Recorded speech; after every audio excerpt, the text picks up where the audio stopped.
Good morning. எல்லோருக்கும் காலை வணக்கம். மாண்புமிகு முதலமைச்சர் தலைமையில்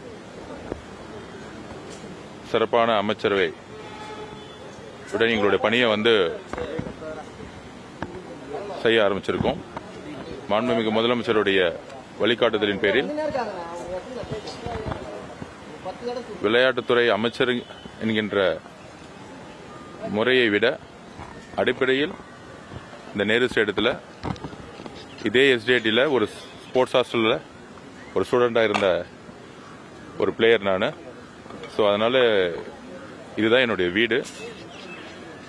so morning principal secretary and MS morning நாங்கள் எல்லோரும் இங்கே இருக்கக்கூடிய இன்ஃப்ராஸ்ட்ரக்சர்ஸ், அப்புறம் ஸ்போர்ட்ஸ் ஹாஸ்டல் இருக்கக்கூடிய பிளேயர்ஸோடைய அவங்களுடைய டயட்ஸ், அவங்களுடைய பிராக்டிஸ், அப்புறம் கோச்சஸோட தேவைகள், பிளேயர்ஸோட தேவைகள், இதெல்லாம் மார்னிங் அவங்களோட பேசணும். கண்டிப்பா விளையாட்டுத்துறைங்கிறது கல்வித்துறை எந்த அளவுக்கு முக்கியமோ விளையாட்டுத்துறை அதுக்கு சரிசமமா பார்க்கப்படணும். அதுதான் மாண்புமிகு முதலமைச்சருடைய விஷன், எங்களுடைய விஷனும் அதுதான். அதுவும் குறிப்பாக இந்த காலகட்டத்தில் ஏன் விளையாட்டுத்துறை முக்கியம்னா, இன்றைக்கு தமிழ்நாட்டில் அதிகமான போதை பழக்க வழக்கங்களும், ட்ரக்ஸ் கல்ச்சரும், மது பழக்கங்களும் அதிகமாக இருக்கு. ஒரு முன்னுதாரணமாக பார்த்தீங்கன்னா, பிரேசிலில் முன்னாடி ட்ரக்ஸ் கல்ச்சர் அதிகமாச்சு. ஆனால் அன்றைக்கு இருந்த அரசு விளையாட்டுத்துறை முன்னிலைப்படுத்தினாங்க. வேர்ல்டு கப் ஃபுட்பால் மேட்ச்ல நடத்தினாங்க. ஸோ அப்போ இளைஞர்கள் தன்னுடைய நேரத்தையும் தன்னுடைய உழைப்பையும் விளையாட்டுத்துறையில் அதிகமாக ஃபோக்கஸ் பண்ணாங்க. பிரேசில் ஃபுட்பாலில் வேர்ல்டு லெவலில் டாப் கண்ட்ரியாக அதுக்கப்புறம் மாறுச்சு. அது மாதிரி ஏழ்மையாக இருக்கக்கூடிய நாடுகளில் விளையாட்டுகள் இளைஞர்களை மனதை ஒருங்கிணைப்படுத்தக்கூடிய ஒரு முக்கியமான விஷயமா இருக்கும். ஸோ இளைஞர்கள் வேலை வாய்ப்புக்கு விளையாட்டுத்துறை ஒரு முக்கிய பங்கு வகிக்கணும்.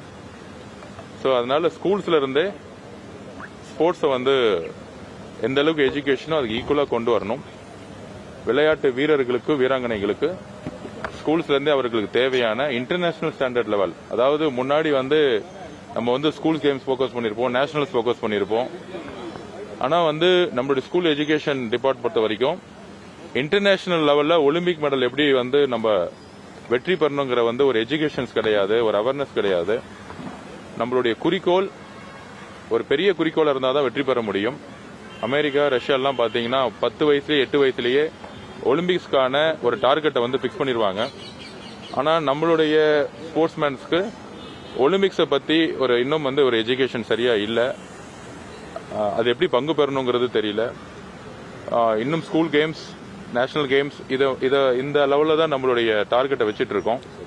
கண்டிப்பாக 8 வயசுல இருந்தே ஒலிம்பிக்ஸ் மெடலை வின் பண்ணக்கூடிய ஒரு செயல் திட்டத்தை உருவாக்கணும். இந்த 100 வருஷத்துல நம்ம ஒலிம்பிக்ஸ்ல மெடல் எடுத்ததே இல்லை. தமிழ்நாட்டில் ஒரு வளர்ந்த மாநிலம், பொருளாதாரத்தில் முன்னேறிய மாநிலம் சொல்லியிருக்கோம். ஆனால் ஒரு டீம் கேமை தவிர இண்டிவிஜுவலா இது வரைக்கும் நம்ம மெடல் எடுத்ததில்லை. ஸோ அதுக்கான செயல் திட்டங்களை உடனடியாக உருவாக்கணும். ஒடிசாவில் பார்த்தீங்கன்னா லாஸ்ட் 10 இயர்ஸா பழைய கவர்மெண்ட் ஸ்போர்ட்ஸ் ரொம்ப முன்னிலைப்படுத்தினாங்க. அதே மாதிரி தமிழ்நாட்டிலையும் ட்ரக்ஸ் அண்ட் போதை பழக்கம் முற்றிலுமா ஒழிக்கிறதுக்கு மாண்புமிகு முதலமைச்சர் அவர்கள் பல்வேறு செயல் திட்டங்களை உருவாக்கியிருக்காரு. அதுல முக்கியமா விளையாட்டுத்துறையை ஊக்கப்படுத்தினாதான், அதுவும் பள்ளி கல்வியிலிருந்து எஜுகேஷன் டிபார்ட்மெண்ட்ல இருந்து போக்கஸ் பண்ணணும். அதுல இருந்து வரும்பொழுது ஒரு மேக்சிமம் 3 to 4 இயர்ஸ்ல எல்லா டிஸ்ட்ரிக்ட்லயும் எல்லா வில்லேஜஸ்லயும் விளையாட்டை போக்கஸ் பண்ணும்போது ட்ரக்ஸ் கல்ச்சரை ஒழிக்கிறதுக்கும் லிக்கர் கல்ச்சரை ஒழிக்கிறதுக்கும் நடைமுறை சாத்தியம் அதிகமா இருக்கு. அதுக்கான வேலைகளை நாங்கள் ஸ்டார்ட் பண்ணியிருக்கோம். பாரம்பரிய விளையாட்டு போட்டிகளை ஊக்குவிக்கிறதுல எந்த அளவுக்கு மாதிரியான திட்டங்கள் வச்சிருக்கீங்க? இப்போ ஒலிம்பிக்ஸ் கேம்ஸ், நேஷனல் கேம்ஸை தாண்டி தமிழ் கலாச்சாரத்துக்கு இருக்கக்கூடிய பாரம்பரிய விளையாட்டு போட்டிகளை எந்த அளவுக்கு ஊக்குவிக்கலாம்னு சொல்லிருக்கீங்க? பொதுவாக விளையாட்டுங்கிறது எல்லோருக்கும் முக்கியம். அதில் ஃபர்ஸ்ட் பார்த்தீங்கன்னா ஒலிம்பிக்ஸ் கேம்ஸ் இருக்கும், அதுக்கப்புறம் ஏஷியன் கேம்ஸ்னு சொல்லிட்டு அதுக்கப்புறம் செகண்ட் கேட்டகரி இருக்கு. அதுக்கப்புறம் வந்து பாரம்பரிய விளையாட்டுகள் வந்து இப்போ ஃபார் எக்ஸாம்பிள் ஜல்லிக்கட்டு, சிலம்பம், இந்த மாதிரி வந்து நிறைய இருக்கு.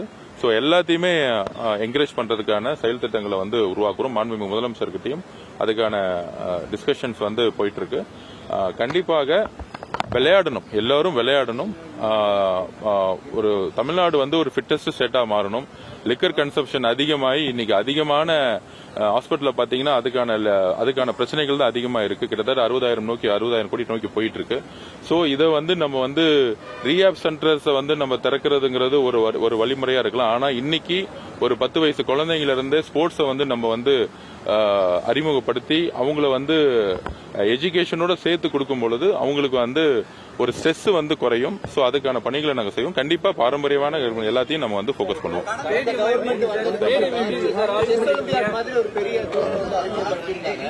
இந்த முறை இப்போ உங்க ஐடென்டிட்டிக்காக என்ன அடுத்தது பண்ண போறீங்க? ஒரு பெரிய தொடர் வரப்போதா இல்ல என்ன ஒரு எதிர்பார்ப்பு இருக்கு? கண்டிப்பா பிரின்சிபல் செக்ரட்டரி MS சார் கிட்ட வந்து டிஸ்கஷன்ஸ் போயிட்டு இருக்கு. குறிப்பாக இப்ப வந்து நம்ம வந்து கண்டிப்பா இன்டர்நேஷனல் ஸ்டாண்டர்ட் லெவல்ல நம்ம வந்து மேட்சஸ் நடத்தணும், எல்லாம் பண்ணணும். ஆனா அதுக்கான இன்ஃப்ராஸ்ட்ரக்சர்ஸ் வந்து நம்ம வந்து ஒரு இன்டர்நேஷனல் ஸ்டாண்டர்ட் லெவல்ல தமிழ்நாட்டில் வந்து இன்னும் இல்ல. இன்னும் நேஷனல் கேம்ஸே வந்து நம்ம வந்து நடத்தாம இருக்கிறோம். இன்டர்நேஷனல் கேம்ஸ் பாத்தீங்கன்னா மேடம் ஜெயலலிதா வந்து 94ல வந்து சாப்பா நடத்தினாங்க. அதுக்கப்புறம் நம்ம இன்னும் நடத்தாம இருக்கிறோம். சோ அந்த மாதிரி நம்ம வந்து மெடல் கேம்ஸ் சொல்லக்கூடிய, ஒலிம்பிக் கேம்ஸ் சொல்லக்கூடிய அந்த கேம்ஸுக்கு வந்து நம்ம நிறைய முக்கியத்துவம் கொடுத்து அந்த ஈவெண்ட்ஸை நடத்தணும். முக்கியமா நேஷனல் கேம்ஸை வந்து நம்ம நடத்தணும். நேஷனல் கேம்ஸ் வந்து சின்ன சின்ன மாநில உத்தரகாண்ட்லாம் வந்து நடத்திருக்காங்க.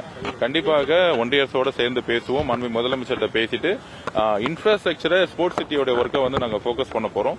இன்ஃப்ராஸ்ட்ரக்சர்ஸ் அனைத்து மாவட்டங்களிலும் அனைத்து ஜோன்லயும் வந்து ஒரு இன்டர்நேஷனல் ஸ்டாண்டர்ட் லெவல் இருக்கணும். இன்னும் ஒரு 25,000-30,000 பேர் உட்கார்ந்து பார்க்கக்கூடிய ஸ்டேடியம்ஸ் வந்து தமிழ்நாட்டில் இல்ல. இதெல்லாம் வந்து சரி செய்யப்படணும் சொல்லிட்டு இப்ப காலைல மார்னிங் டிஸ்கஷன் பண்ணிட்டோம். நாங்க கண்டிப்பாக மாண்புமிகு முதலமைச்சரோட அவரோட டிஸ்கஷன் பண்ணிட்டு அடுத்தடுத்த வேலைகளை வந்து ரொம்ப ஸ்பீடா ஒர்க் பண்ணுவோம்.